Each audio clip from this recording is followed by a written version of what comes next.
Well, you got to have courage. You need the courage to believe the truth if you are going to listen to this program.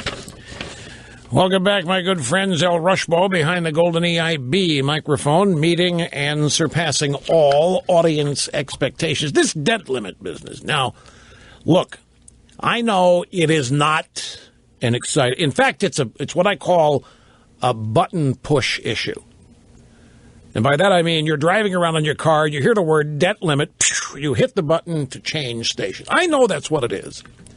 But I know also you're intrigued enough by what I think about it to hang in there. You're willing to give it a chance even though it's not sexy. I'm going to tell you what this is about.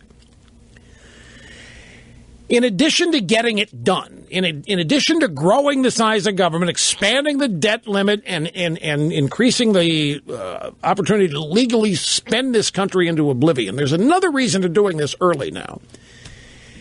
And that is to get it done before anybody starts paying attention to it as part of the presidential campaign, because if it remains undone, it will become part of the campaign. And we run out of spending authority soon. And by December, what is it I just said? December 11th, 10th? Yeah, it happens to be my brother's birthday, by the way. Then we're shut down and we can't supposedly pay our debts, and that's all bogus. And, of course, this is when the Republican establishment gets into gear, starting worrying and fretting about a government shutdown, and you pressuring representatives in Washington to screw this. We got to stop spending, enforce the debt limit. It's a limit for a reason. And then we can't. It will result in a government shutdown. Obama would veto it. The government will shut down. And we'll automatically lose the presidential race right there. We shut down the government because they want you to believe that 90% of the American people cannot get through the day without government up and running and operating. And that the government shutdown is the equivalent of an asteroid hitting the planet and making us all go extinct. That's how they position a government shutdown.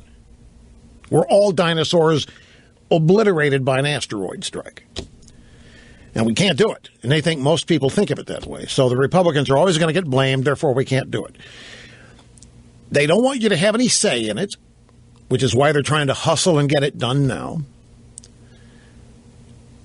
The public doesn't have much of a chance of being heard on something like this anyway, but if they can wipe it off the books before the campaign gets going in earnest, then it's all to the better. But I just want you to remember some history.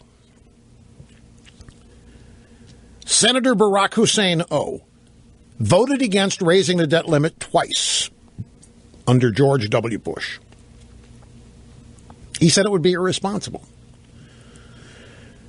He used all the arguments I used, in fact. Why have a debt limit? If you're just going to keep blowing it up, why even have it? There's a debt limit for a reason. We must stay within our means. We can't. This is what Obama said as senator in voting against it twice. First time was March in 2006. He did it again September 2007. And he was joined by Joe Biden, Harry Reid, other top Democrats who all voted against raising the debt limit. Now, they had a political reason for it back then. They were trying to ensure George W. Bush would lose the Iraq War.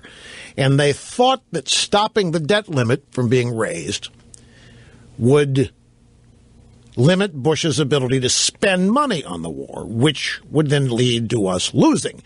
And the Democrats would be more than happy for America to lose a war when a Republican is in the White House. My question is, why do we need to raise the debt limit? I thought Obama's out there saying he's cut the deficit. Obama's bragging about cutting the deficit. Obama's bragging about reducing national debt. Obama's bragging about how much he has saved and how much less is spent now. So why do we even need to raise the debt limit if we're reducing spending? Why do we need to borrow anymore if we're actually making cuts? We ought to be able to lower borrowing if we've cut the deficit. Okay, that's the end of that. Done deal. I just wanted to remind you, every one of these Democrats you hear out there saying it'd be morally irresponsible to not raise the debt limit. They have all voted to not raise it twice in George Bush's second term.